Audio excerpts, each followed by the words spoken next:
मागील कित्येक वर्षांपासून आरक्षणाच्या मागणीसाठी ठिकठिकाणी आंदोलने, निदर्शने, मोर्चे करत मनोज जरांगे पाटील यांच्या आंदोलनाला आज अखेर यश आले आहे। राज्य सरकारने मराठा आरक्षणासाठी आज अध्यादेश काढत मराठा आरक्षणाची घोषणा केली आहे।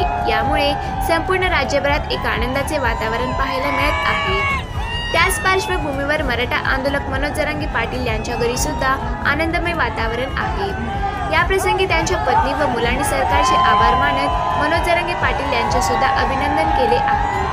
मनोज जरांगे पाटील हे जेव्हा घरी येतील त्यावेळी त्यांचे जंगी स्वागत केले जाईल, असे मनोज जरांगे पाटील यांच्या पत्नी व मुले यांनी सांगितले आहे। सरकारचं अभिनंदन करतो आणि धन्यवाद पण व्यक्त करतो की तुम्ही आमच्या मागण्या मान्य केल्या आणि पप्पाचं बी खूप खूप अभिनंदन। पप्पांनी या लढ्याला इथून जे 29 ऑगस्टला बोलले होते की मी आरक्षण आणूनच दाखवील आणि ते आणल्याबद्दल पप्पाचे पण खूप खूप अभिनंदन। म्हणजे मी खूप वाट पाहतोय ज्या दिवशी पप्पा घरी येतील त्या दिवशी पप्पाचं आम्ही असं स्वागत करू की संपूर्ण महाराष्ट्र बघत बसेल आणि तो विजय दिवस असा राहील की संपूर्ण महाराष्ट्राला पण त्या दिवसाचा अभिमान वाटेल। म्हणजे वाटतं आरक्षण खूप 70 वर्षांचा लढा आज कुठेतरी सार्थ ठरतोय आणि सरकारचे खूप खूप आभार की त्यांनी आरक्षण दिल्याबद्दल, त्यांनी पप्पांच्या सगळ्या मागण्या मान्य केल्या त्याबद्दल सरकारचे खूप खूप आभार।